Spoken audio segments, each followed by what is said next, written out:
Live Live streaming streaming is is on. on. Hello, Global Theater. My name is Jerry Fialka. Today is Feb 25, 2022. We want to thank Clinton Ignatoff and his amazing podcast, Concerned Netizen, for hosting us today. And we sure hope Clinton will join us at the end for a question or two. It's an honor and a pleasure to be here with Janine. And I'm just going to have you pronounce your last name so we get it correct. Thank you, Janine. Well, in French it's Marchessault, or English it's Marchessault. Thank you so much, Janine.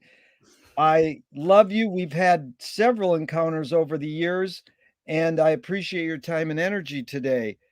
Where are you calling in from? Toronto. How cool is that? I'm in Venice, California, and the first question is, what is the best thing for a human being?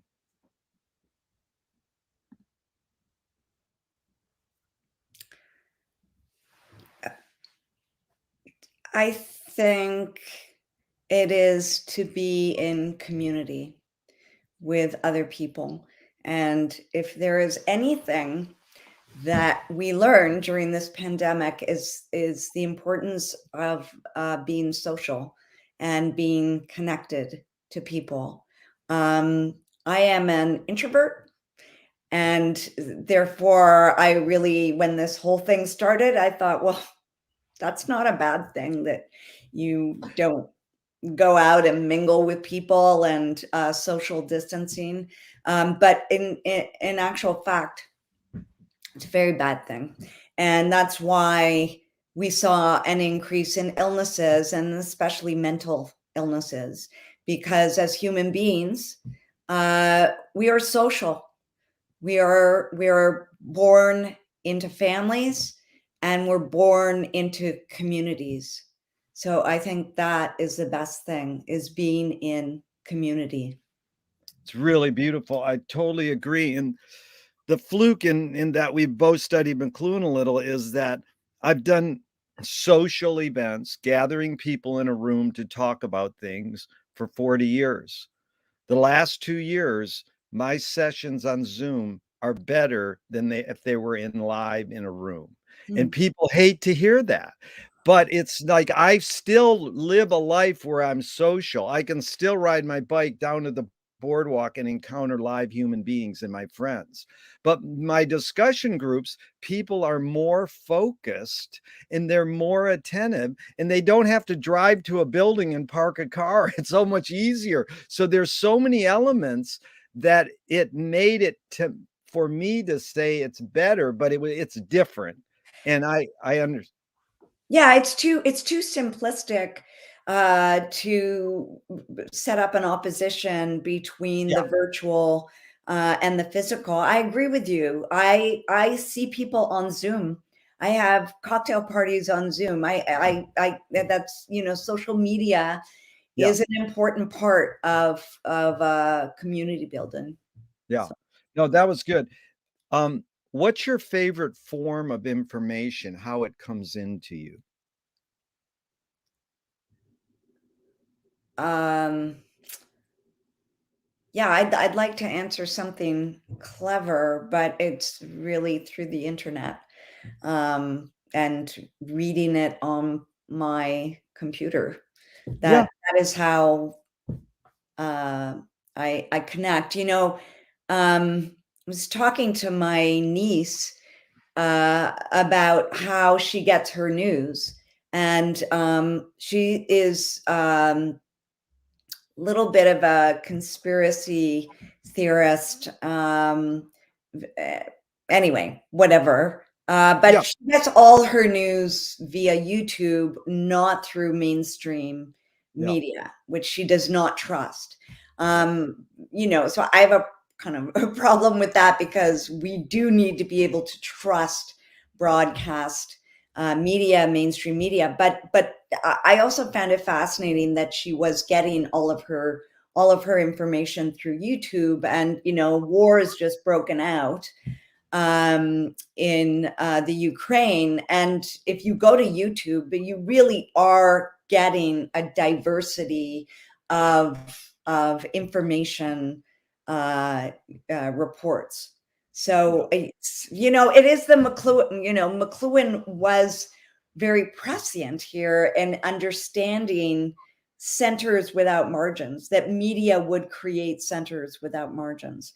And I think that media, through the internet, is enabling that phenomenon of, participatory media, and a shift away from just, simple centers. Yeah. I would, I appreciate you bringing up your niece, because I would say what I do is I listen to coast wacky sort of conspiracy radio for 10 minutes every night.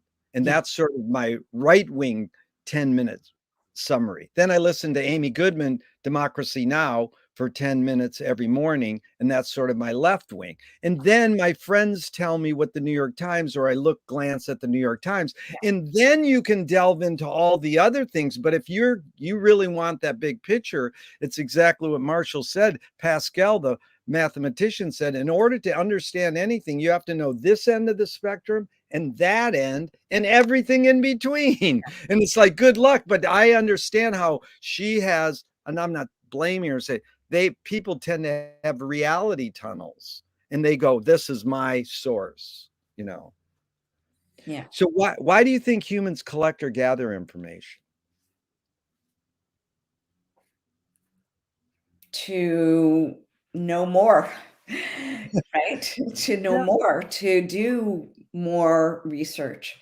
That is the definition of research, is gathering together. And why do they do that? What drives that, that curiosity is to make your life better. Yeah. If you are ill, you're diagnosed, let's say, with, chronic illness. So you're not going to die, but you're condemned to kind of living with some kind of degenerative. You are going to research everything that you can on medicines, on lifestyles, et cetera, et cetera.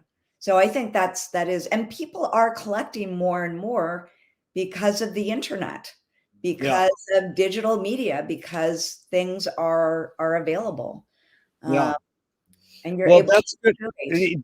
Do you think this need or want to collect information is more innate or more invented? Neither. I mean, I think it's about curiosity. It's so more innate or more invented. I would say it's the world that we live in. We live in a complex world that the information is growing exponentially. And in order to navigate that world, you have to be able to collect. You have to be able to do research. You have to be able to understand where you are, where you're living. Do thoughts create emotions?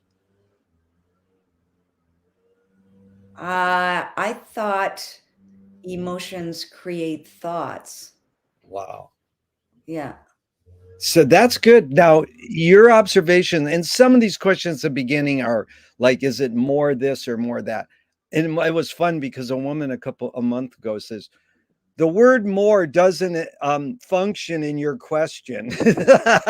And I love that because I like feedback on the wording of the question. Yeah. So I know it's both and it depends, but your observations of humans, are we more thinking beings or more feeling beings? Oh, well, I think, um, the relationship between thought and feeling. If you take feeling to be haptic, right? It's part of the experience of the human sensorium. So the human body is a medium through which we experience and understand the world. So we are feeling first, and then we develop interpretations. And it's, those interpretations are based uh,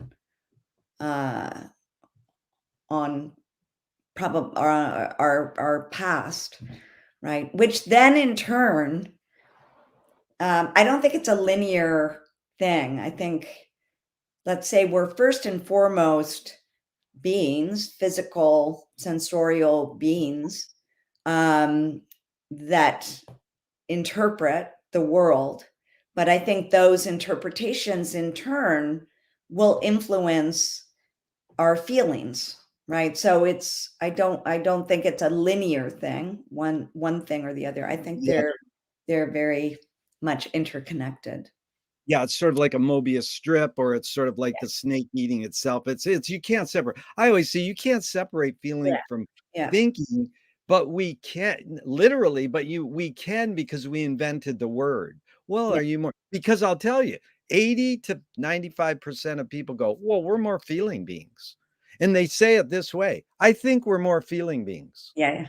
And my friend says the opposite. He goes, I feel we're more thinking beings. And Bridget Bardot says, when I make love, I don't think. And it's like, good luck. It's like how you're doing one of the most sensuous things a human can do. You shut your brain off, Yeah, or meditating. Think about not thinking, you know.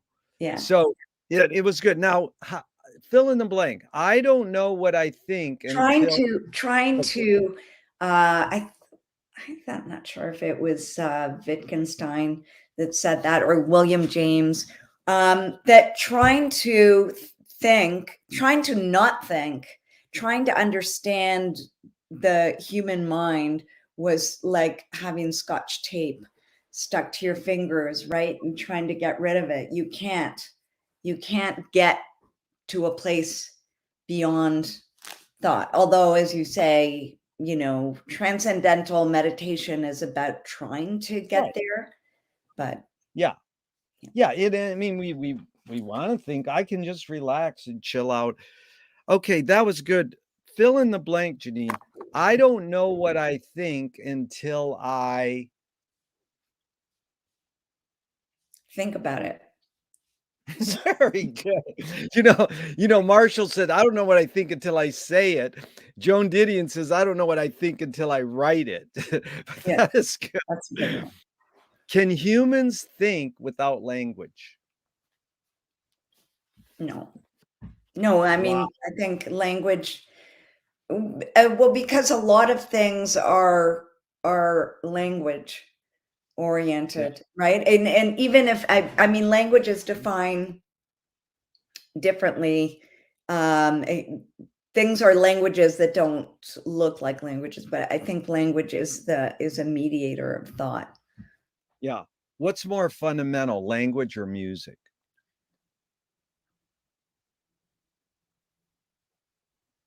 Well, music is a language, Yeah. so I don't. That's good.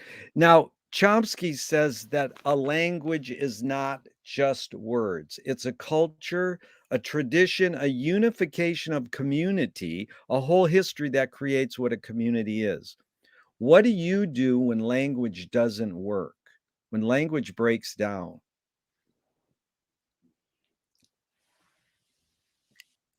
Well, language doesn't work a lot of times. I mean, look at the world, right? There's so much miscommunication, Yeah. and look at relationships. Yeah. People can't. People have so much trouble communicating what they're feeling. So, um,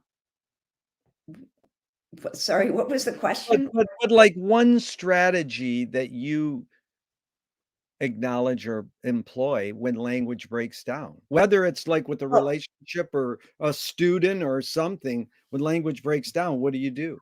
yeah. Um, I do this in classes. Is I like to look at artwork, because I do think that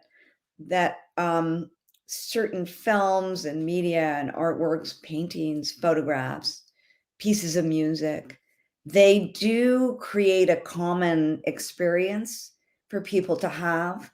And so it's a place from which to begin to talk. Yeah. So I always find it useful in classes to actually have materials that we look at and that we can begin a discussion around. So That's beautiful. Yeah, because you're returning to the original community, people together, and I yeah, like that a lot. And I would say, what do you do when language doesn't work? You create a common experience. yeah. And one guy a couple weeks ago, I said, "What do you do when language breaks down?" He says, "Group hug." So that's sort of like something to get the group together, find commonality if the language isn't working. Yeah, I don't think group hug is good. Uh, Sorry. I knew, an administrator who was having a lot of trouble with, faculty members and brought in a therapy dog. And you think on the surface, that might be because everybody who doesn't love animals? Right. Well, the woman that was attacked by a dog when she was 3 and has a phobia. So it's sort of like, and then the Yeah. other person who's allergic, and then the other. So it's sort of complicated. I think with artworks, some people may dislike them, some people may, but at least it's a beginning, it's a conversation. So Gotcha. that's weird. No, that was good. And, these are 2 questions from Alan Turing, 1950. Is thinking a function of the soul? Hmm. Well, yeah, I mean, Oliver Sacks, this was, I don't when it was in the 90s, like 94, 95, gave a talk at McGill, University in Montreal, and I think the title of his talk was, "Do souls exist, or does the human being have a soul?" And it was a beautiful meditation on the uniqueness of every person and their unique experiences, their unique bodies, their unique lives. So, yeah, does the body have a soul? Yeah. The second Turing question is, can machines think? Oh, that's a good question. I Especially coming from 1950. I mean, Yeah, now yeah. I think so, but it's a different kind of thinking. yeah, that is the answer I get the most. Yeah, Yes, it's a different kind of thinking. yeah, yeah. Do you more pursue happiness or more pursue meaning? Oh, it's both Yeah, again. Yeah. Happiness is tied to meaning. yeah, Yeah. Yeah. I mean, if I'm unhappy, um, meaning falls apart. yeah, Things don't make sense anymore. So I think it is, you have to, when you wake up in the morning, you have to be happy. I mean, I think I love the kind of yoga practice where it's like give thanks for this practice. And I was in giving thanks. I always think, yeah, you feel happy. You give thanks for being where you are. that is good. I do yoga once a week, and that is really a great thing to be present, give thanks. Does the brain more detect consciousness or create consciousness? Like, is consciousness there bubbling away and we're detecting it, or are we creating it? Is that like a mind brain thing? Well, that's interesting because, I do use the brain, but it's sort of like, does the human more detect consciousness or create consciousness? It really should be worded that way and not so much say the brain or the mind. Like, Yeah. are we actually creating But consciousness? Or it's I think it was William James who said in order to reflect on consciousness, it's like having scotch tape stuck to your right, fingers, and the more you try and get rid of it, the more stuck it is, and you can't quite. So you can't, it's very hard to think about consciousness without consciousness. right, right. What's faster, speed of light or speed of thought? I don't know. Have they measured it?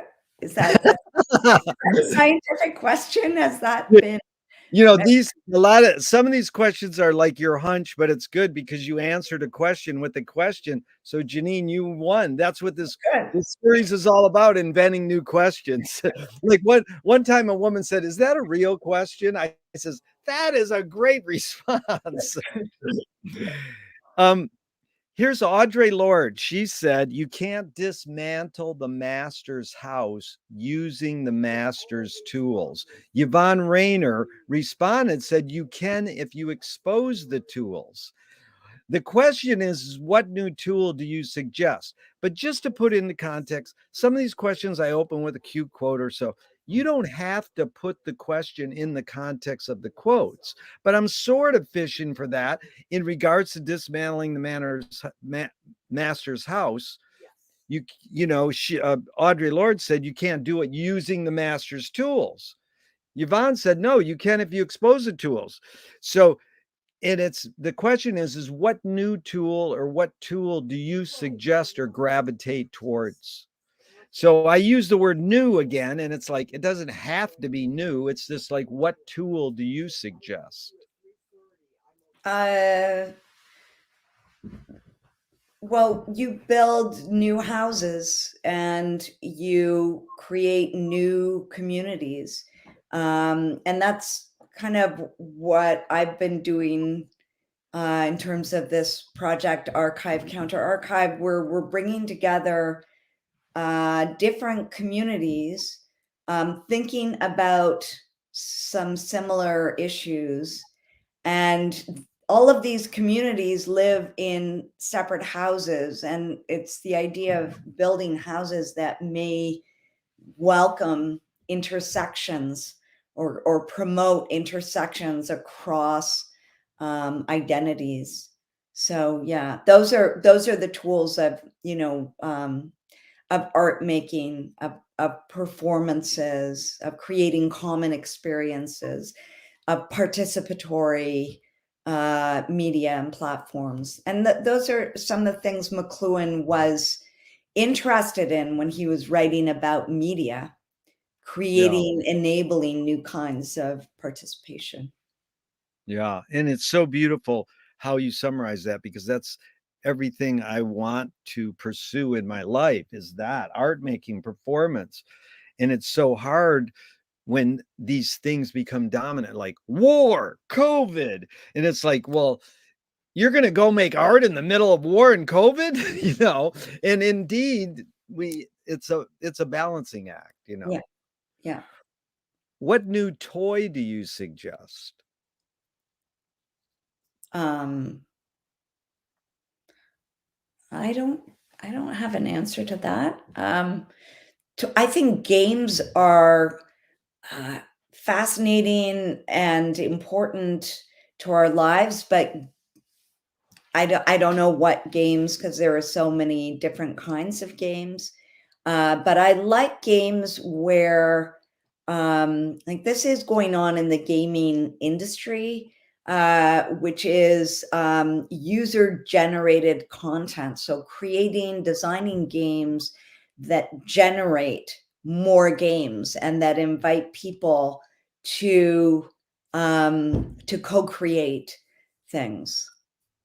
I like that. Beautiful. What do you worry about when you go to bed at night? Not falling asleep. That is an answer I get. McLuhan learned from Ezra Pound that artists are the antenna of the race. They're broadcasting and detecting the hidden psychic effects of our inventions so that we might learn how to cope with what we don't like about them. So, this was a main question, Marshall. probed and I ask you, why do humans ignore the hidden psychic effects of their inventions, of our inventions, even though artists are broadcasting them to us? Well, I think you could say that with climate change. And it's not just artists, it's scientists.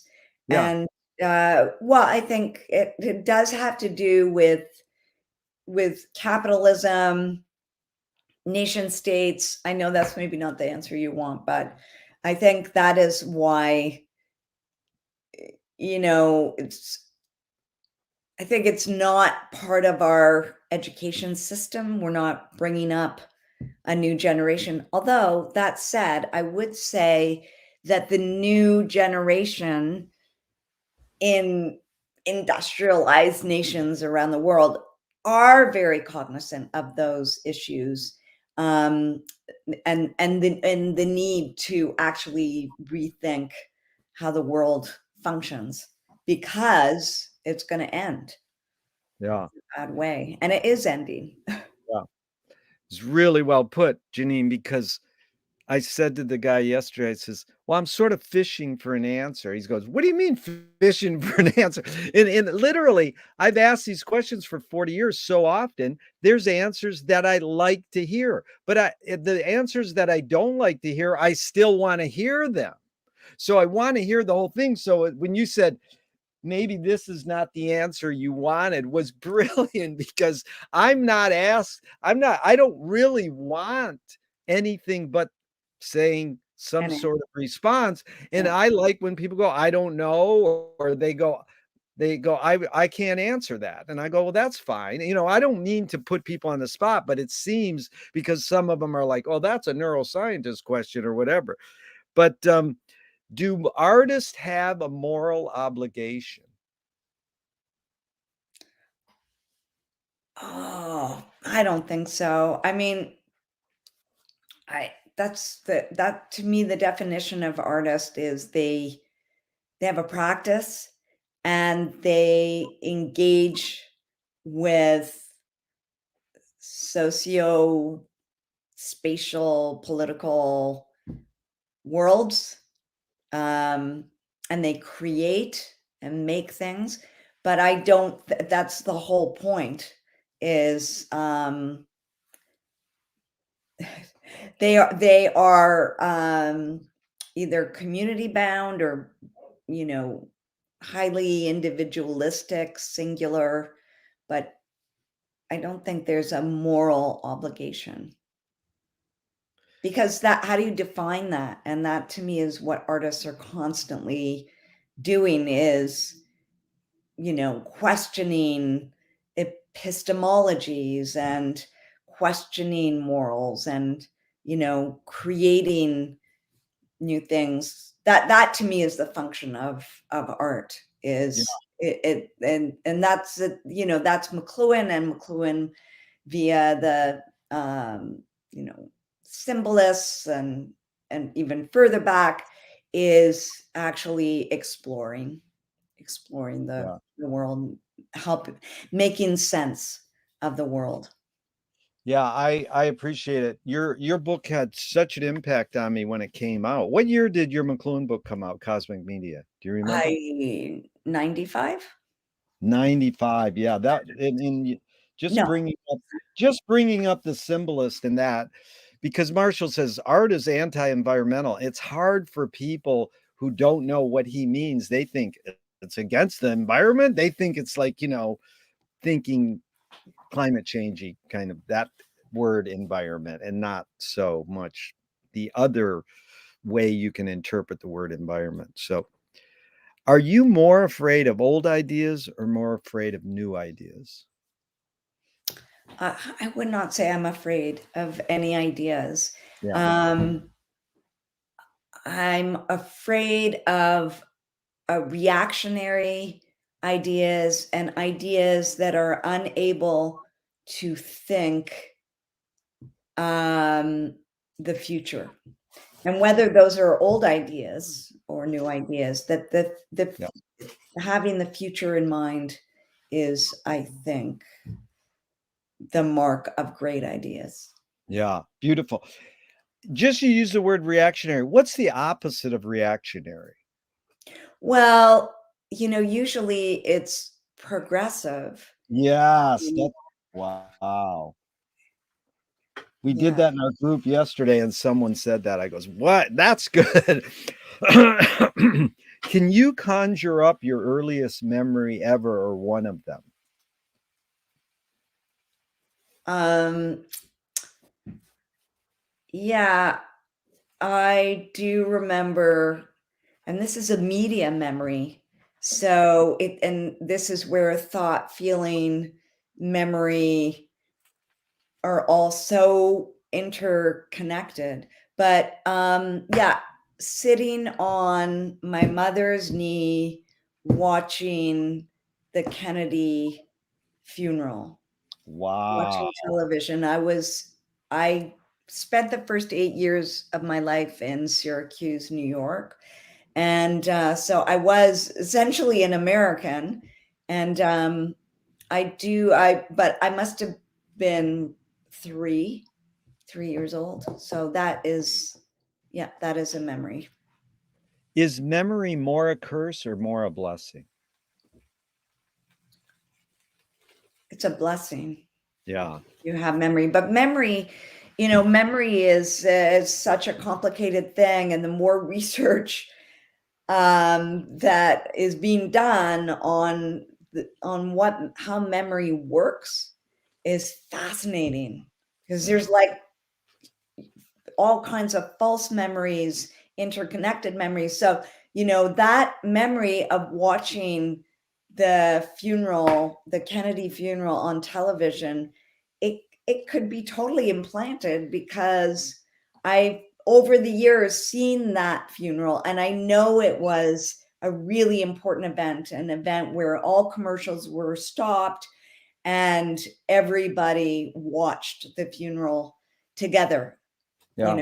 in real time. So, so I know that. So did I invent that memory? I've talked to my mother about it, and she confirms that we were watching it. But yeah, so It's amazing. Yeah, and I totally understand what you're talking about, but this thing about live TV is being retrieved at this very moment. We're on live TV. We don't have a big studio with that's right. clunky cameras in New Yeah, York with Elia Kazan directing. This is so fun that we can just do live TV worldwide. yeah. So it's pretty amazing.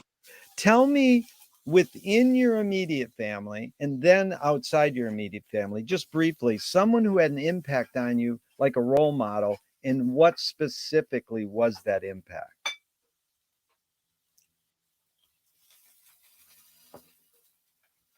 Um, I didn't have somebody who was a mentor or anything like that. Well, Or these like, not so much mentor than a role model, just someone who had an impact within your immediate family, and what did you get from them?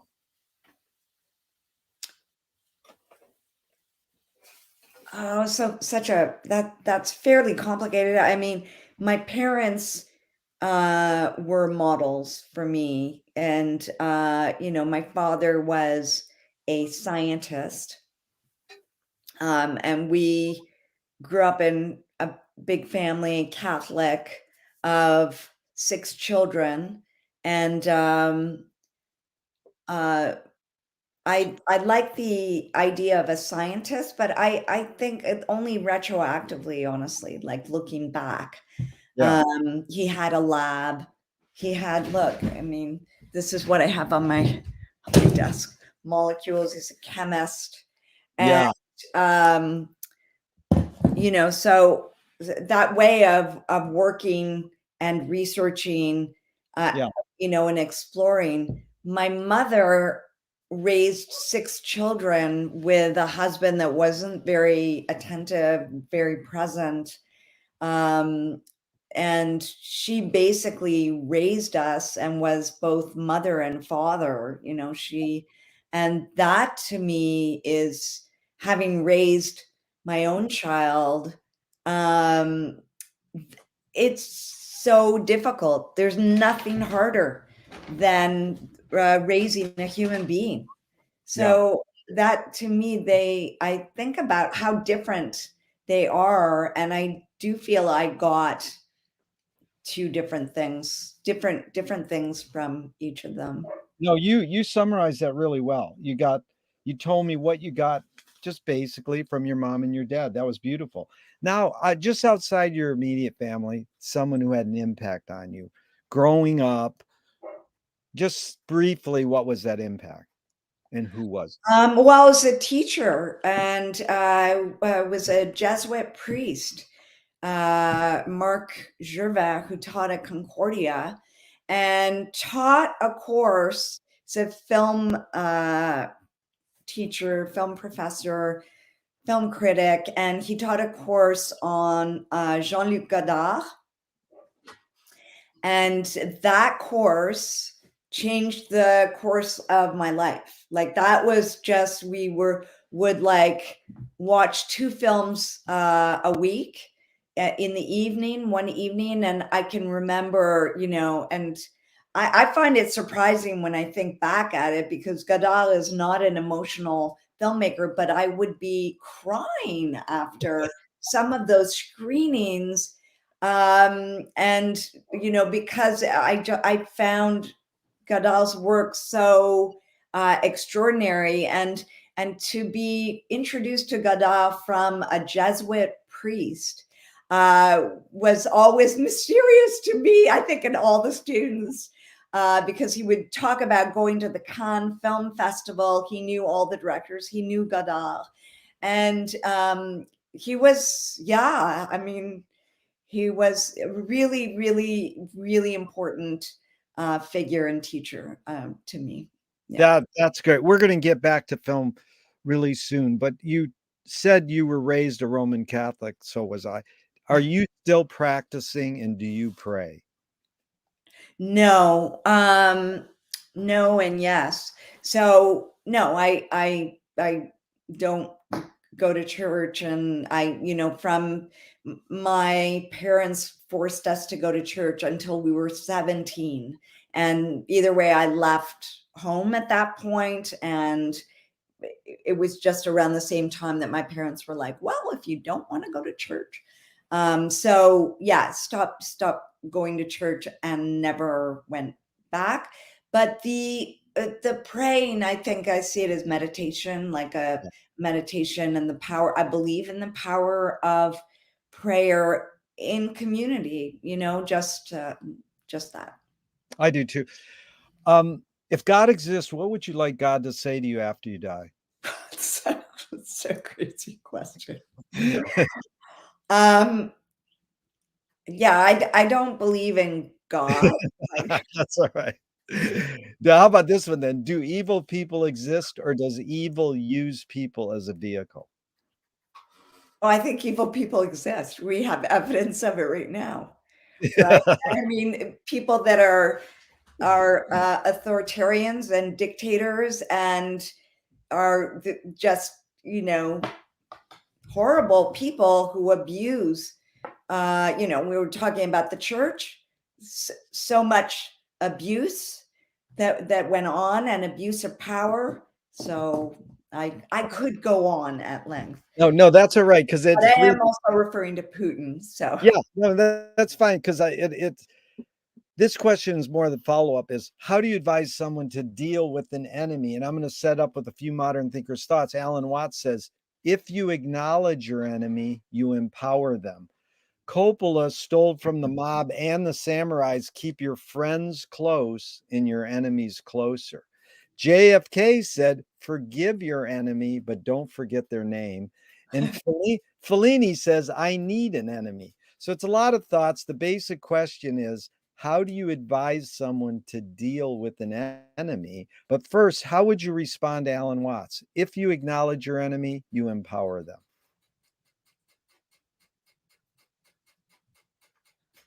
I like that. I think that's good. I think if you can, if you can find a way to ignore, um, and to actually build new things without acknowledging them in any way, that to me is a very strong strategy. And what's the second part was?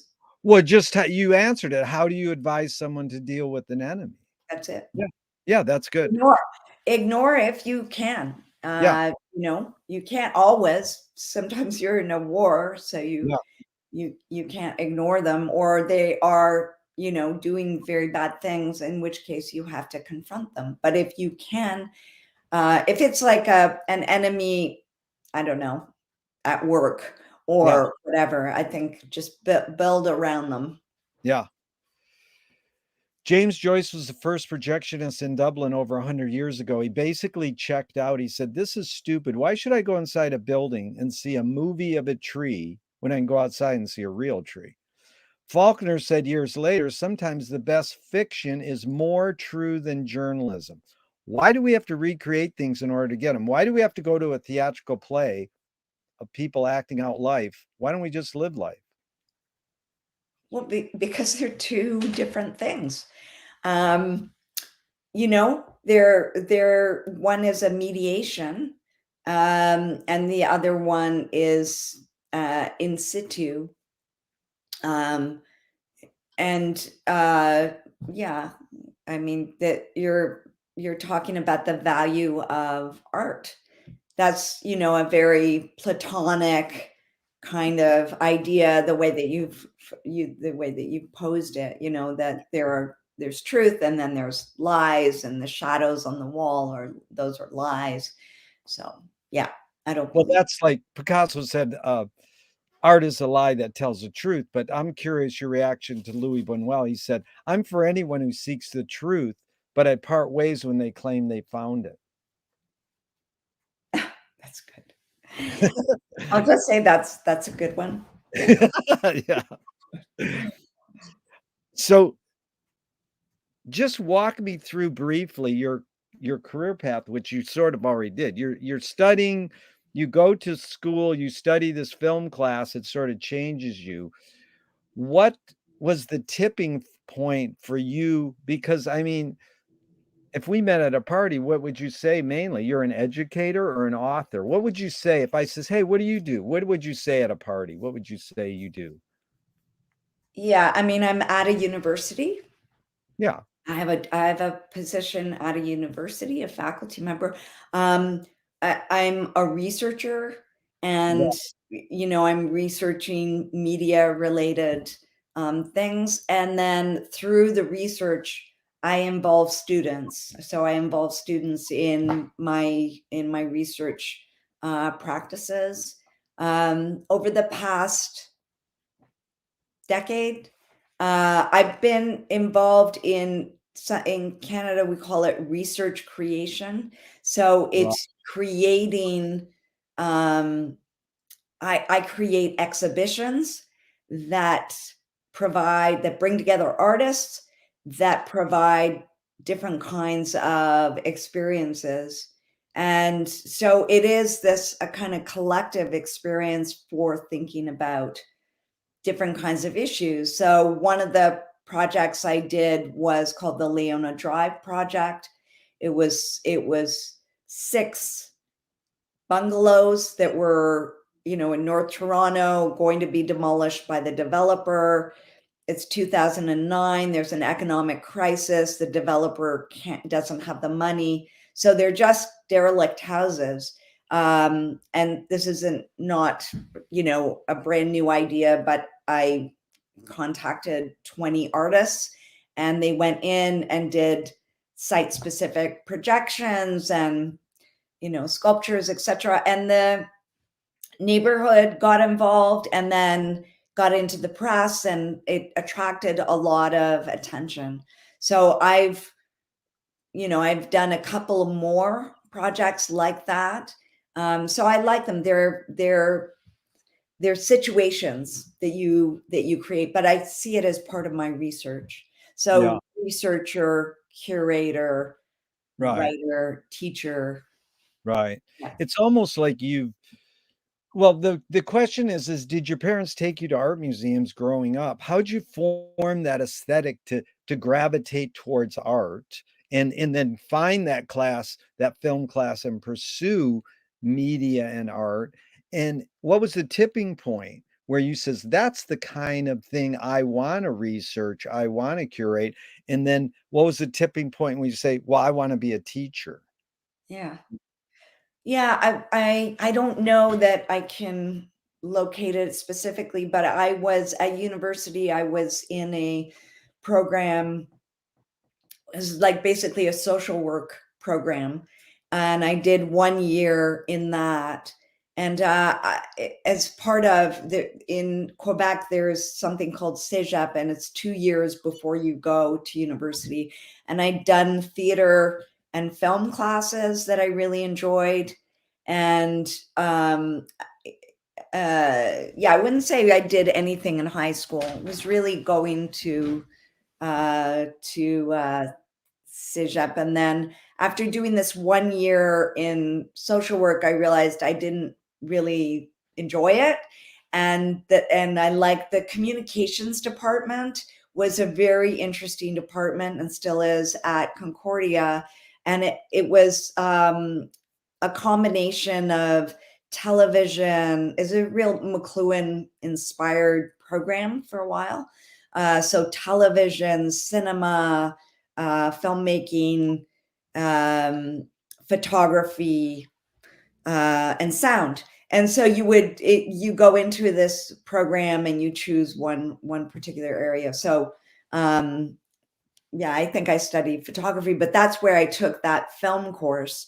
Yeah. It was awesome, and just that's how it kind of started to But develop. did you that was good. You really summarized that well, Janine. Thank you.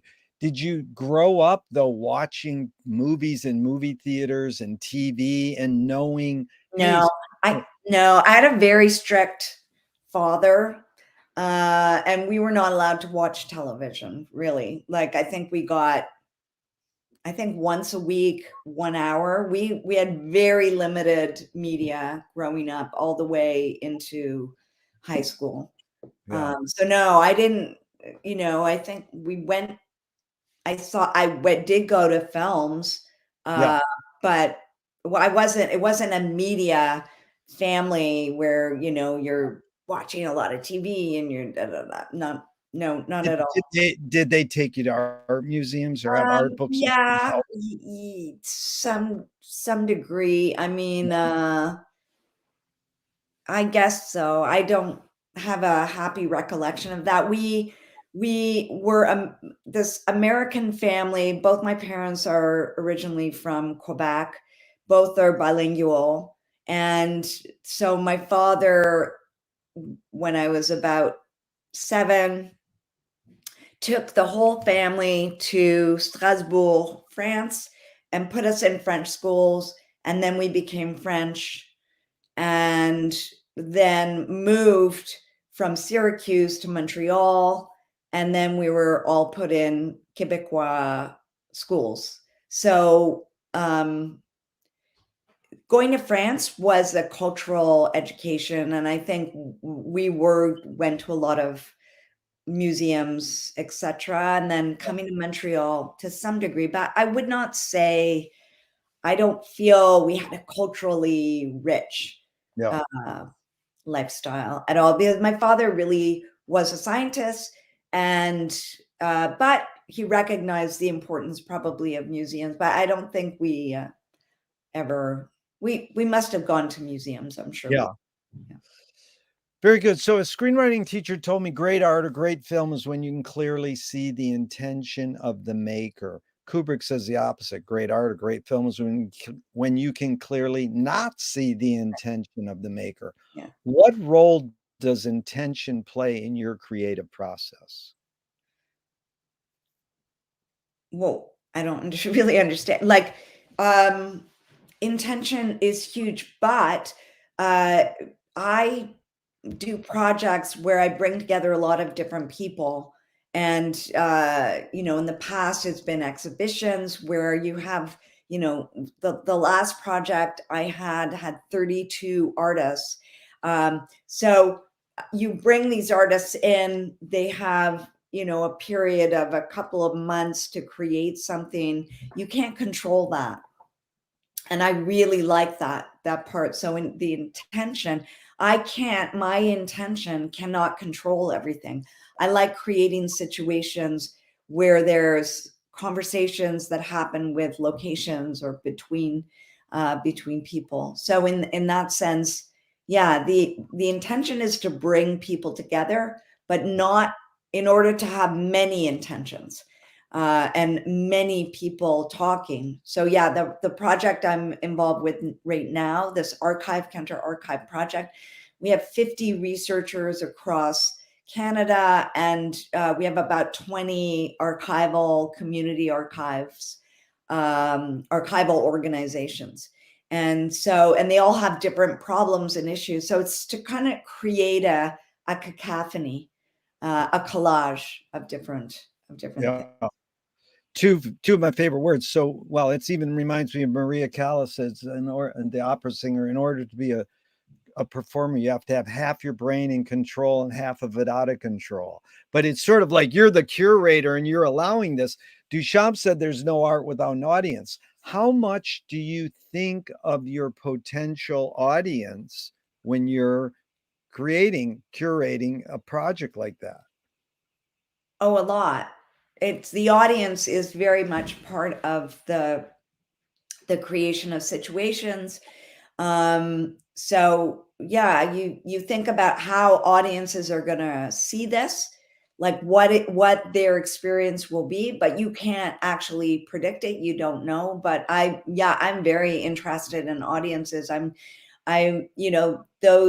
Those conversations are important. I think that's why you create artworks, right? Artworks create these pedagogical situations, right? And there's possibilities for exchange and dialogue. Yeah. And it's interesting because you have delved into the world of experimental film. Your book on process cinema is proudly on my shelf, and it's a deep book that engages a lot in what's called experimental filmmaking. And Godard is definitely a guy who sort of shifted what, jump cuts and what else, shifted what a film is supposed to be, even though he came so much out of, you know, Howard Hawks and American gangster films or whatever. So Peter Greenaway said cinema is much too rich a medium to be left to storytellers. Are experimental filmmakers, your observations of them, doing something different or telling stories a different way? I mean, the question's not refined, but just this idea of cinema, like if we watch Tony Conrad's The Flicker, it's 15 minutes of black and white frames flicking off and on. It's not really storytelling. A story might go through our head. Andrew Noren says, hey, if you have one frame after another, that is narrative, that is storytelling, that is linear. But, what the content of what you're looking at might not be linear storytelling. Cinema is basically hijacked by storytelling. They film plays. It's 130 years old and it's about 120 years of filming plays. So this sensibility of what an experimental film is, abstract, maybe non-narrative. Just talk about how would you react to this? Cinema is much too rich a medium to be left to storytellers. Any Yeah, thoughts on that?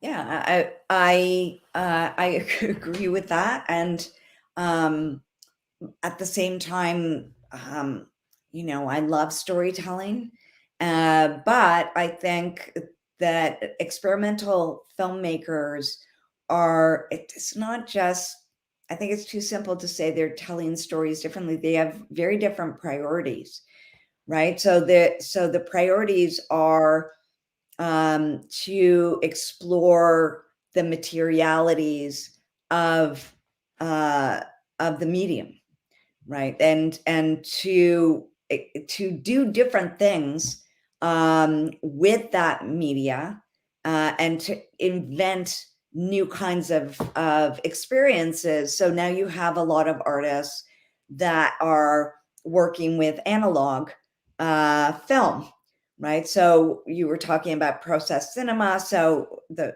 handmade film in the digital age, it's this kind of return to materiality and tactility. I just find it exciting the way these artists are reinventing the medium or generating new things out of old technologies, remediating.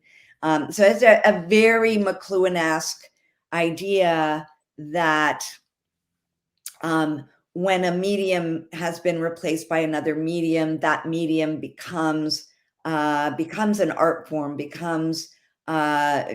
becomes art. And so, yeah, I think experimental filmmakers are finding new uses and applications for cinema, or Yeah. taking the projector off the tripod and making that part of a performance. So they're inventing new art forms. It's Yeah. exciting. It's really good. And I was fortunate enough to attend the film farm, Oh yeah, which your partner of Phil course. Hoffman has done for so many years, and it's really just this mecca of people doing something different with a medium. But I'm curious, back to you being like an educator, a researcher, and a curator. When McLuhan said, it's misleading to suppose that there's any basic difference between education and entertainment. This distinction merely relieves people of the responsibility of looking into the matter. It's like setting up the distinction between didactic and lyric poetry on the ground that one teaches and the other pleases. However, it's always been true, whatever pleases teaches more effectively. So I think it's that last line that I'm curious about. If he says, whether you agree with that, whatever pleases teaches more effectively. And then that line between, what's the difference between education and entertainment? You know, um, we think of film. Oh, what do you do? I'm a filmmaker. Oh, then they just think Hollywood or TV. But they're like, oh, I make experimental film. What's that? People don't even have an aesthetic for that. But you're in the realm of artists doing things, and we have that environment that, oh, you go to an art museum and see these things that are different or weird. And so, just in your sense of curating, talk about whatever pleases teaches more effectively. What is this distinction between entertainment and education? Well, that's an old distinction. And I think McLuhan really wanted, curriculum to embrace media studies and to bring in the contemporary world of media into teaching. I've been involved for a number of years in a festival called Nuit Blanche, and it started in Paris, and it happens in different cities.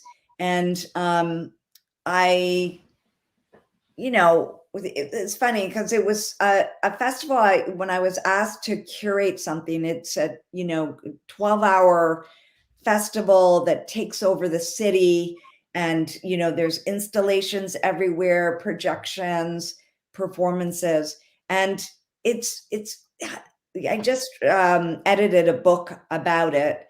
And it's funny, there is not a lot of writing, like critical artistic writing, art reviews of like these amazing projects that were produced to create experiences in the city. And it's very popular in Toronto.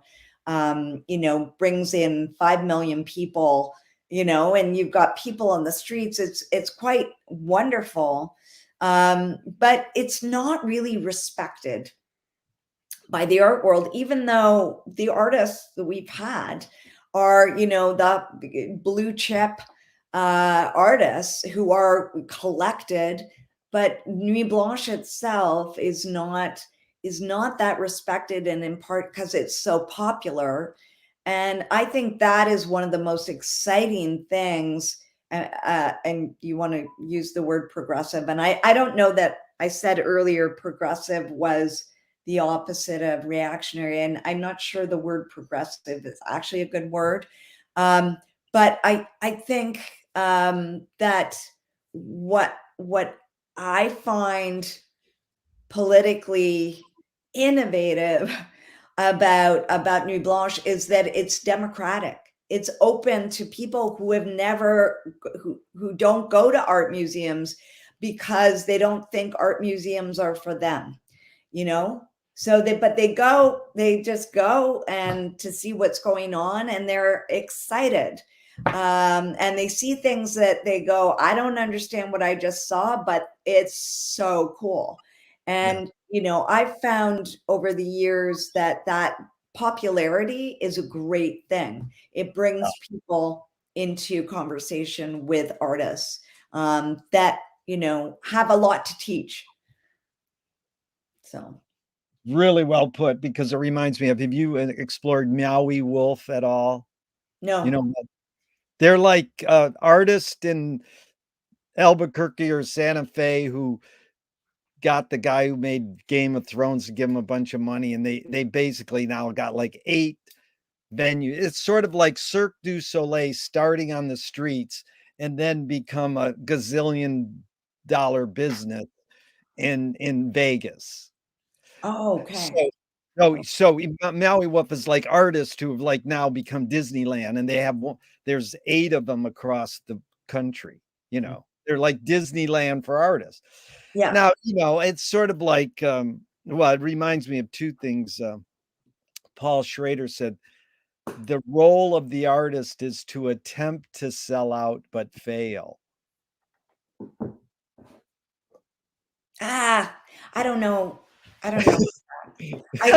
I, Good, I'm glad, because most people love that. They go, "That's right," but it is there's a little complexity there, because it's popularity almost is equaling selling out in yeah, that regard. So that's why I'm saying the difference between education and entertainment. Like, oh, if you're that popular, then you must not be that good critically. right.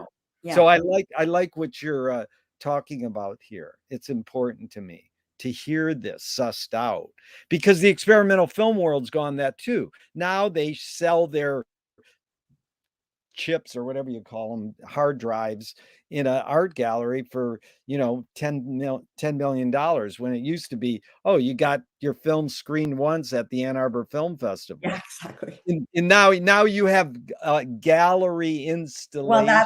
that's the art world, Yeah, right? I mean, that yeah, is the art world. yeah.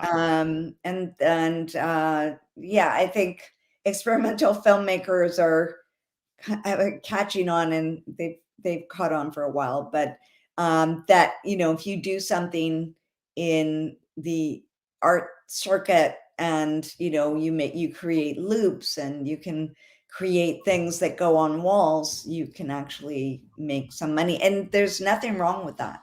There's um, not. it's Yeah. just part of the economy. But Michael Snow is such an interesting artist in that regard, because he's an experimental filmmaker, but he's also a visual artist, and he does not make money off of his experimental films. Right. Oh, yeah. Right. It's like, yeah, it's hard to make money off of Yeah. experimental film. And it's been fun, because in this Zoom interview phase I've been going through, I was able to interview Richard Kerr, No, who is a really amazing artist now, and he's abandoned his experimental filmmaking, but it seems as though he's not really making a lot of money on his art either. But it doesn't matter. He's just driven to make art, you yeah, know. yeah, So I talked to Michael Apted 40 years ago, the filmmaker, and he had made a documentary on a Russian rock star. And I said, why do rock video editors feel so obliged to edit fast? And that's right when MTV was breaking. And, talk about experimental filmmakers. Bruce Conner was getting his films via Devo on MTV. That was quite a miracle because no one would see Bruce Conner unless they went to an art museum or something or a film festival. And so it really flourished in MTV, this fast editing pace, even though most people don't know Abel Gance invented rapid montage in 1922. So Marty Scorsese was saying, hey, I cut my films faster because of MTV. So Michael Apted basically said, why do they feel obliged to edit fast? He says, because we've learned to take in information faster. Can we, and I ask it with a bias, can we literally learn to take in information faster, or are we just brainwashed to believe we can? No, the brain is plastic. So, that's a great example of neuroplasticity. The new generation, I mean, kind of 20 and under, that generation, I know from teaching, they absorb information differently and they absorb things faster. But that's an important distinction. It's different. It's a different way of absorbing and reading information, and it's faster. And because it's fast, it's not necessarily as thorough, but they're impatient with anything that's durational. With anything that is slow, that takes time. They don't. Anyways, this is my experience of this generation. Do not like reading books. Yeah. Like to watch images and Yeah. listen to sounds. Yeah. My friend said, I said to art students once, I says, if I send you a video or an audio, will you spend like 10 seconds with it at least? And they go, well, probably 30. Then my friend in New York said the industry standard is 10 seconds. Oh, wow. Yeah. And now mine is like 2. It's like, I'm out of here. Yeah. It's really bad. But, the hidden question here, Janine, is it literally possible to multitask? Can humans literally multitask? Apparently not. Apparently, I think it was a Stanford study. And this is something that as, teachers, we talk about a lot, which is, you have students that come to class. Some need to have computers, and that's fine in order to take notes. But I always say, you know what, unless you have an accommodation, I want you to use a pencil and a notebook and just write things down. So yeah, I think paying attention, being focused is really important, but it's also a way of learning. And no, apparently we do not multitask. The brain does not work that way. So that's the case where the neuroplasticity is apparently pretty set, that we like multitasking is not a thing for humans. Yeah, I learned this term TSA, tactile situation awareness. And it's where a fighter pilot is hit and his plane's going to go down and he can't study all the gauges. It's not going to help. You got to just intuitively do certain things and you might save your life.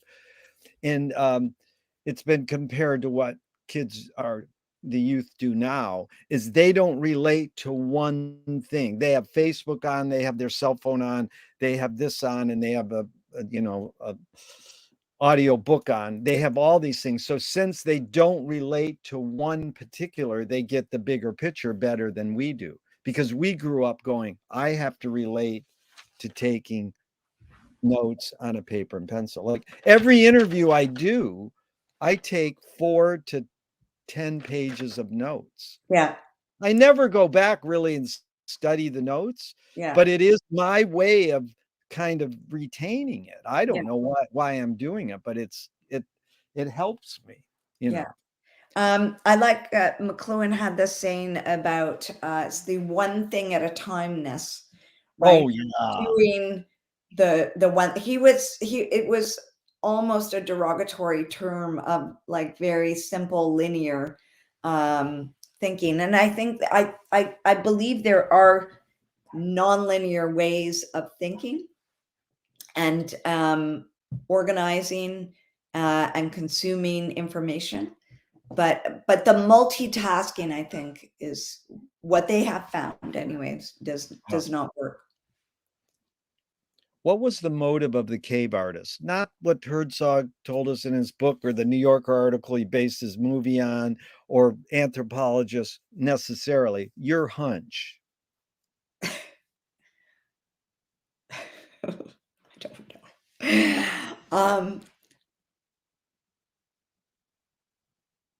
I don't know. It's a kind of recording of experience, recording of Yeah. history.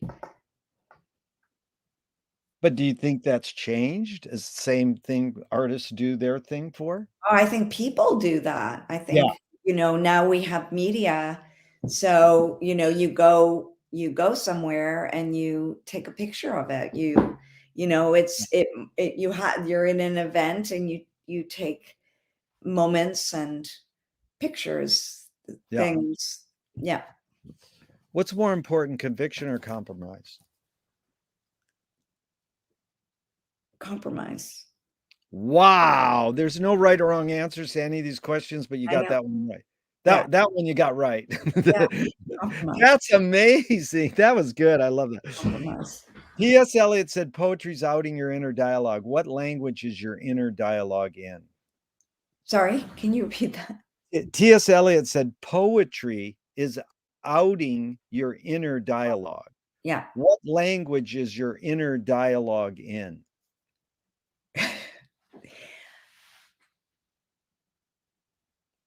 It's in English. What form is your inner consciousness in? I don't understand the question.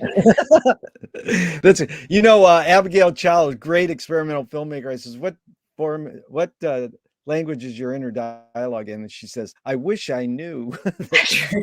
Yeah, No, I think I'll take that. I'll take that. is that good? But Yeah, no, people will say like my Internet. mother's voice or TV commercials or whatever. But Oh, right. you know, Okay, I see. No, I don't. I that's really, it would be, I wish I knew. It's, that's all right. No worries. definitely. So George Manupelli started the Ann Arbor Film Festival 60 years ago. His mantra was ignore yourself. Jonas Mekas says there is no self-expression. And Cecil Taylor, great jazz pianist, says, I'm just a vehicle and this stuff just comes through me. Oh. I know it's a stupid question. It's both and it depends, but just your hunch again. Is art making more self-expression or more you're a vehicle for whatever culture or technology is dominant? It is both. Yeah. And, I think it is self-expression, but the self is immersed in the world. Yeah. So the self is not simply some pure, entity that's not porous and contaminated with the world. So that self-expression is a symptom of the world, contains the world. Yeah. The guy from Negative Land said Missy Elliott learned how to sing from car alarms. Yeah. That is Yeah. like, Yeah. but really the hidden question. You have the world, and that is, that's why McLuhan was interested in artists, and again inspired by the symbolists, this idea that the artist takes their own body as a kind of laboratory, Yeah. and a laboratory for expressing these sensual impressions. Yeah. That is good. The really hidden question was, can art making be egoless? Egoless. Um, no. No, I think there's always an ego, which is why I've had conversations with a few people recently who have no interest in art because they attribute art to the art world, and the art world is completely corrupt. Yeah. So I think it is true the artist is an ego, an entity, but I think because they take the world, express the world, I think they have a role to play in its constitution and possibly changing. Yeah. It's like so many artists I know, they like, NFTs are horrible. I'm like, wow, it's just a new medium to do some new piece of art with. Like, how Yeah, can you reinvent it or flip it yeah, around? yeah, yeah, I mean, Duchamp invented NFTs years ago. Get over it. Is perception reality? yeah, yeah. That's my answer. That's good. Tell me one major element of your creative sensibility and all the projects you do that stayed the same in the years you've been doing it, and one major element that's changed? Oh, I should have prepared. Don't worry. Um, well, one major element that's remained the same, and I actually don't know where I got this from, but I think it has to do with growing up in a large family. But it's from the very early days, from when I kind of began teaching and doing research, I instinctively, but not instinctively, because it comes from somewhere, always gathered people together. So I would find students that I thought were unique and different, and kind of bring them together, and then other faculty members, and bring them together. It was always to have a conversation, and so that's been consistent. I think that I can see a pattern of Yeah, always, to the point that now I'm running this very large project. And so the new thing is, I want to work alone. I have wow. a desire to actually work on my own, to not collaborate, just to do something on my own, to do very traditional, go to the library, take out books, read them, and write. Yeah, that's I don't beautiful. even want to interview people. I have done, that's why I love what you're doing. I see the value of it. I love the conversations and everything, but it's just, I don't know if it, I Yeah, think it's just me right now, but yeah, I don't want to work in groups for now. that was good. Lewis Carroll says, I believe as many as 6 impossible things before breakfast. Have you believed in any impossible things lately? Yes. I think that uh in order to create artworks or exhibitions, you need to be naive. You Yeah, actually need to think that things are possible. So my next project that I probably will never happen, but I'm sort of right. dreaming Believing it. about it, is a series of exhibitions in dumps across North America. I would start in Ontario, but go into dumps, actual dumps, and bring artists into those dumps and create projects inside of the dumps. I mean, I do obviously want to think about sustainability and climate change and everything, but I just love the idea. Some dumps are really beautiful, and just like meticulously organized, and all the metal is over here, and all the appliances are there, and etc. So I can see certain artists would come in and create sculptures. So it seems kind of impossible, but I don't know if I will ever do it. It's a lot of work, needs money. But yeah, I think that's, and I have lots of exhibitions that I have that are kind of impossible. But that, I think that's part of creativity, Yeah. is to always think at the edge of the possible. Yeah. Well, sign me up. I'm there. I've been a dumpster diver for 30 years, and you wouldn't believe the stuff. Oh, If people make it, they'll throw it out. It is quite remarkable, especially when someone dies and they throw out all their old photos, and they're like photographs that are like 80 years old, and they're just like, it's amazing. yeah. And children's drawings that have been lasted for 50 or 60 years. It's like Wow. amazing. Yeah. So Yeah. Moshe Feldenkrais works with healing and movement. He says it's literally possible to identify a weakness and incorporate it to become a strength rather than we're taught to overcome a weakness. Tell me a weakness you turned into a strength.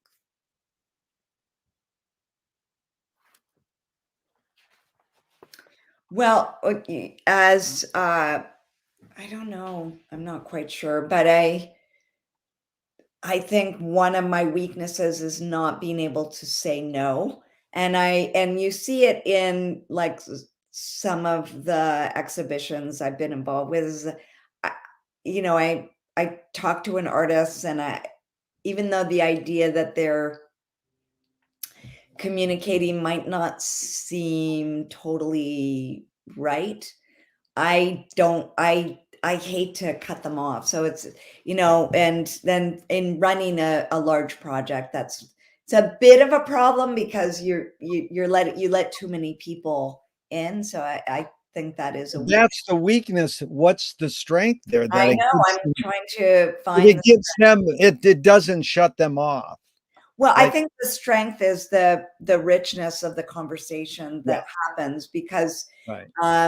it's again that, some people might say lacking, like having a strong intention, like we were talking about before, like an intentionality that, things are too loose, but in fact, you end up including people that maybe wouldn't have been included, and they do amazing things. That's why I love these kinds of exhibitions, because you don't know what you're going to get.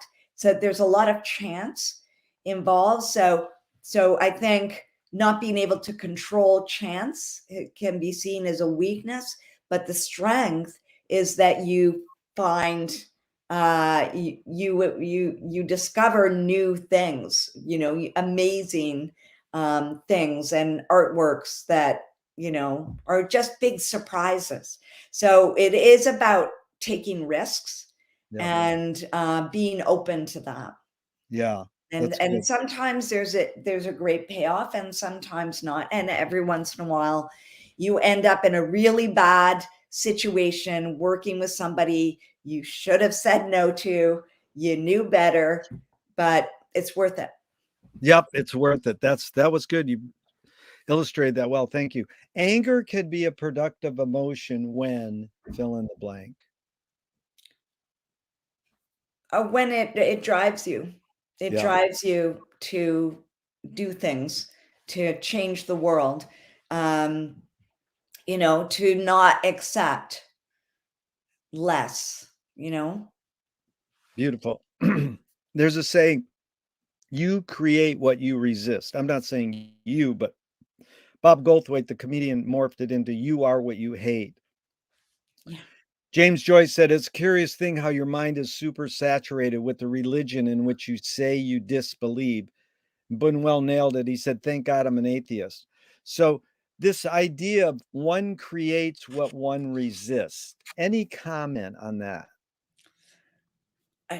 I one I don't nothing is coming to me.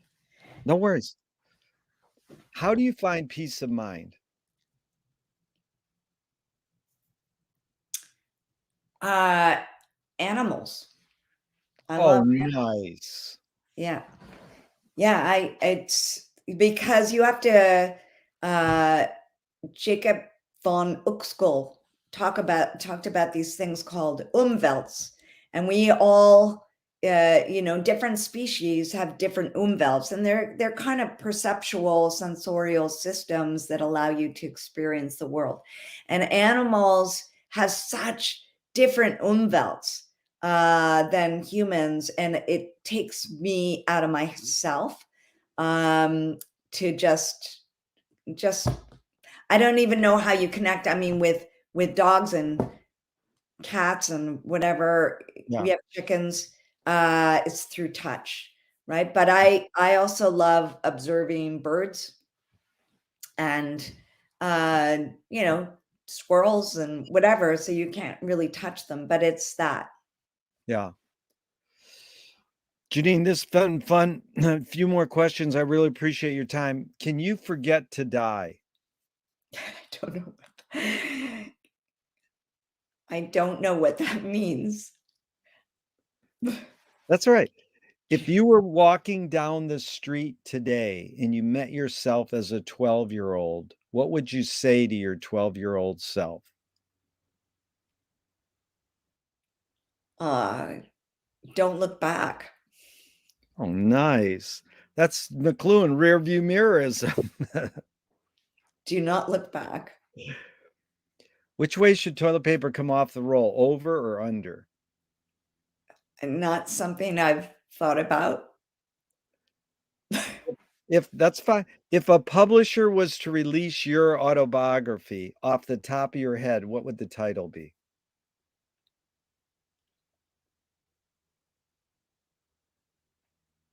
No. Don't know? Yeah, no title, untitled. Oh, untitled. That's good. Yeah. They wanna scent the glue in the binding. What smell would it be?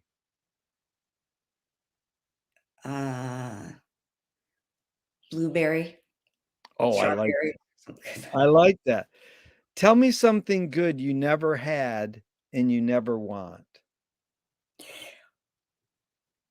Well, what's good is I'm just responding to you off the cuff.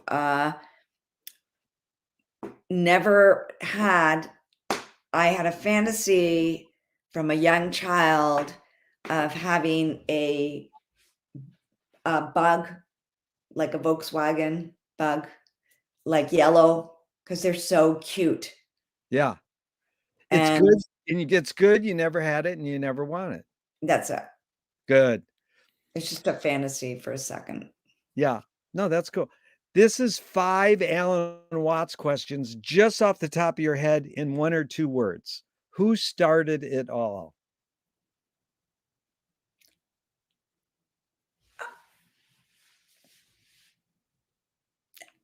Sorry, pass. Are we going to make it? Yes, Where do we put it? in a drawer. Who's cleaning it up? My mother Is it serious? is very serious. Wow. That mother answer really got me. My new movie's all about mothers, so I know, the interview's gone well when I tear up. That was touching. Really, I'm serious. I have a I'm into mothers. I like mothers. They're important. In There are. fact, here's a question I skipped that I have to go back to. What caused matriarchy? Well, I don't know what caused it is, but I do know that why it exists, and that is that women mop up the mess of the world. Yeah, We clean and we raise the children. Somebody has to, and it's hard work. yeah. My favorite bumper sticker is question authority, but not your mother. Is that I've just got a couple more, so Clinton can get ready to jump in if he is. Um, Thornton Wilder said in 1928, art is confession. Art is the secret told. But art is not only the desire to tell one's secret, it's the desire to tell it and hide it at the same time. You've laid your cards on the table for 90 minutes. I'm not insinuating you haven't already answered this, but what's it really all about for you, Janine? It's exploration. Yeah. Wow. Beautiful. That's a McLuhan line. I don't explain, I explore. Yeah.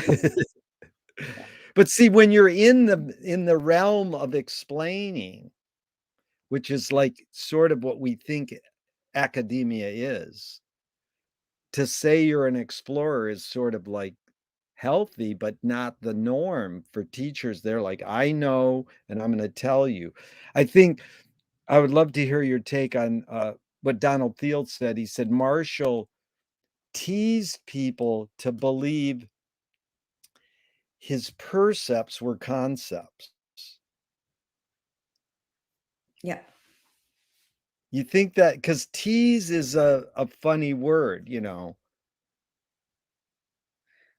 Oh, well, I think he had fun. I Yeah, think he really had fun with people, and um, he was improvising and trying different things. And some of the things that he would say were outrageous. That's why he irritates yeah, so many, um, more traditional academics. Is he yeah, was really an experimentalist. Um, and yeah, and he, he played the role of professor, but he was always a student, yeah, always learning and thinking and exploring, and asking questions. yeah. That's it, asking questions. You know, my friend saw Richard Schenkel before he died. He's a great film critic, wrote tons of books on film and Time magazine. And he says, "So what'd you think of McLuhan?" And he goes, "Fraud." And then he looks at him and goes, "Well, semi-fraud." And then I thought you should have said, "Well, what do you think of him as a manipulative satirist?" You know, like carried the conversation on. And then I looked it up, and like 30 years previous, Schenkel was quoting McLuhan in one of his books, Oh, you wow. know. Yeah. So that Yeah. irritated one of Yeah, us. I think, what happened with McLuhan is, whether it's sad or not, I think McLuhan's in a good space right now. Yeah, Um, but the media created this figure, and he just asked some good questions. yeah, He didn't have the answers to those questions, and that wasn't understood as a strategy. So his answers were taken very literally, and then people would say, well, the guy's an idiot.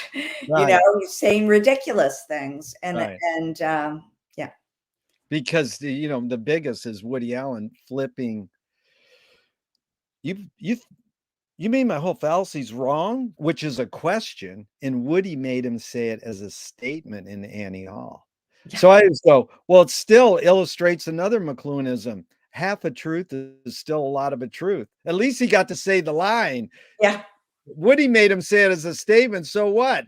We all know he always asked it as a question. Yeah. Yeah.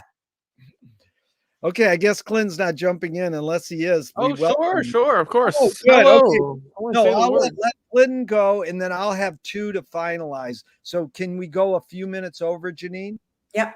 Okay, thank you so much. Go ahead. Hey, yeah, no, it's been wonderful listening in. And like the stars have aligned here for this conversation. At the start of my week, a friend of mine asked me some questions about new criticism, and so I've been hitting the books all week.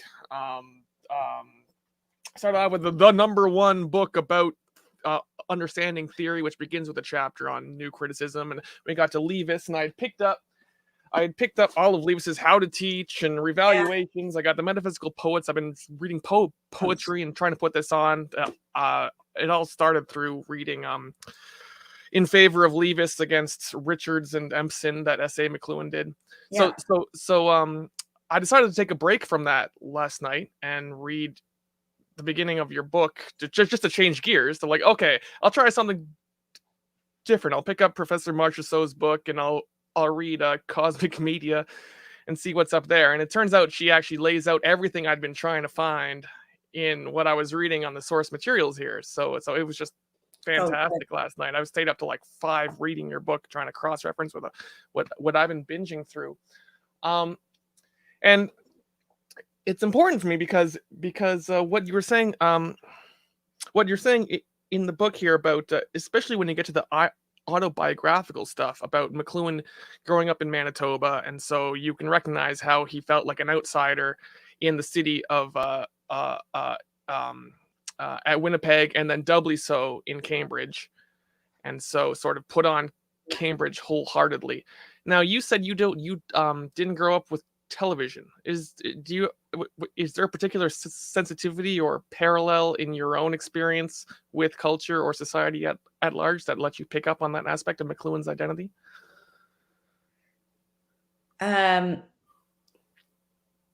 You mean being an Are you outsider? culturally outsider for having not been part of the TV zeitgeist growing up so much? Yeah.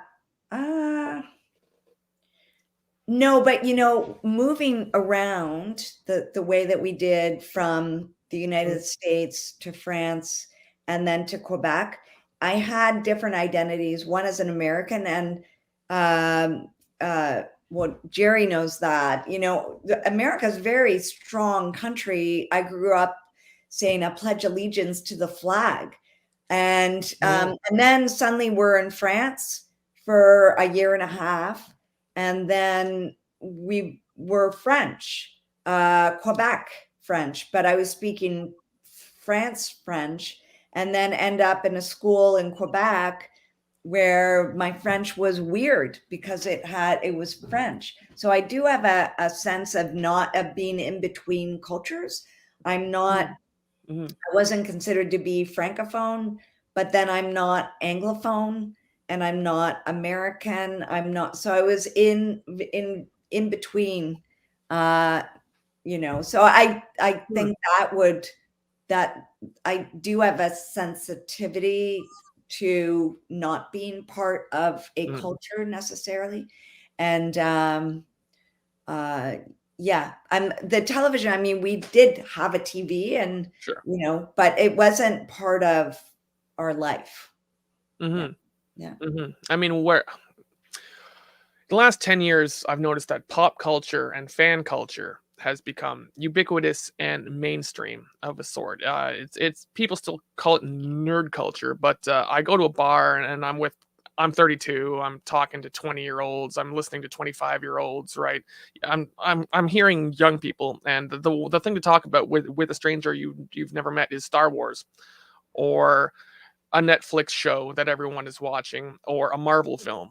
Yeah. Right. Like fan culture of the sort that used to be a very niche thing in, say, the 90s, now completely ubiquitous, as normal as going to a sports bar and talking about the Toronto Maple Leafs or the Habs or something. Yeah.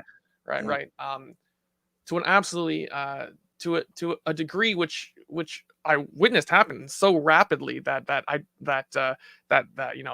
fantasy worlds are being reified as a common culture to with merchandise and video games and convergence culture and whatnot.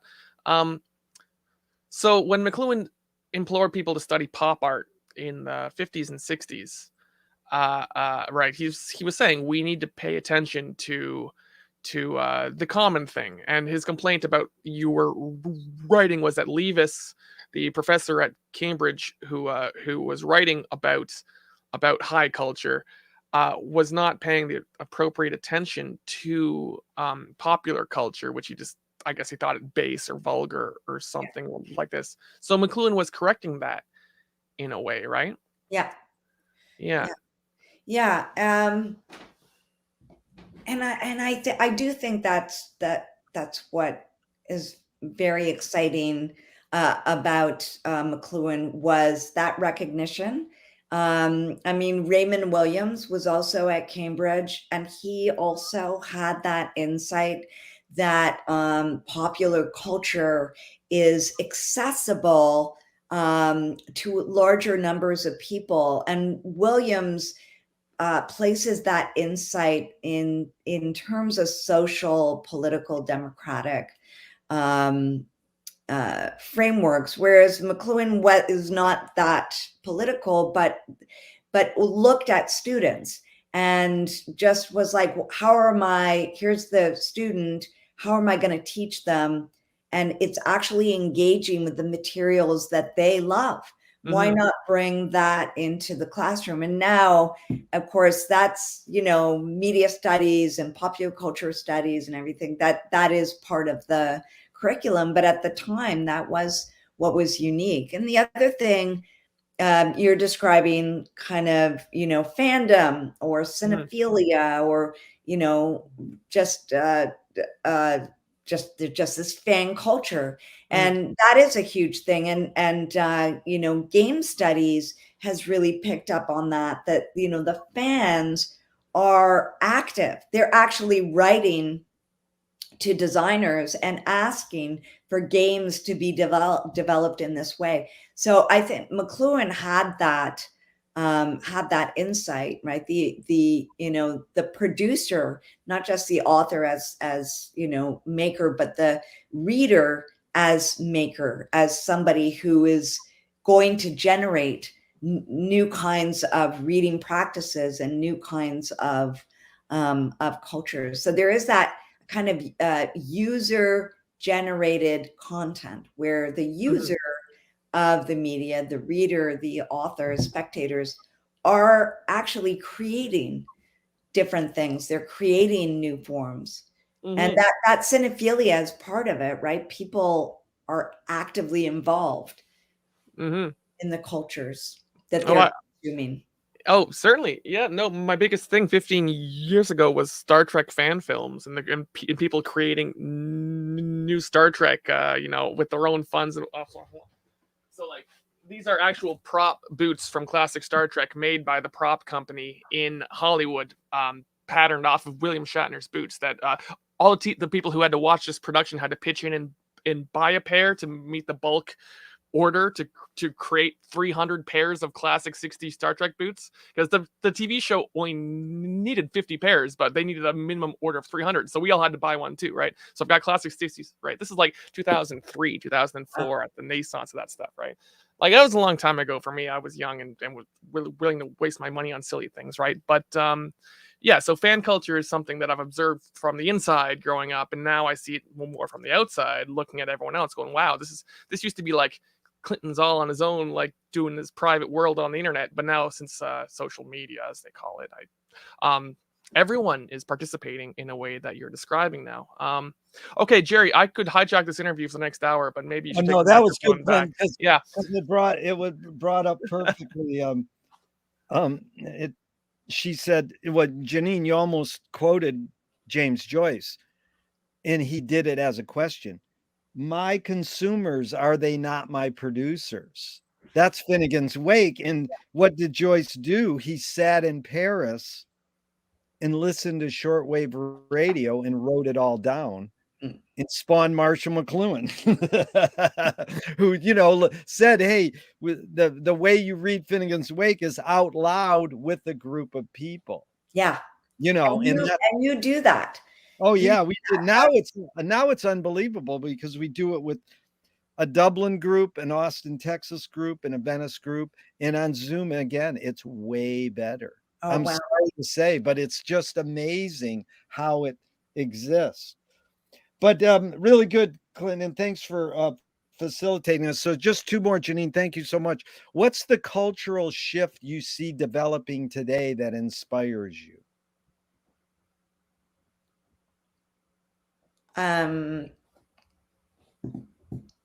Well, I don't know if it's a cultural shift, but participatory culture is exactly what we were just talking about, is greater involvement in making media and producing things collectively. Yeah. And then lastly, what gives you the most optimism?